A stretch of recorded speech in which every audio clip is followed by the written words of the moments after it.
this fancy light. It can change colors with an app and also with a remote. It also has a lot of cool features in the app that you can adjust to. So right now it's going off the voice.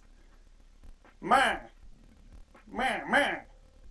And as you can see, you could do a lot of different things with the app. You can change it to different modes. You could do flush. You could do fancy whatever. There's so many different options with this lamp. It is cute. It is little. You can set different scenes. You can put this lamp on a schedule. If you so like, you can have multiple lamps. And it is absolutely fantastic.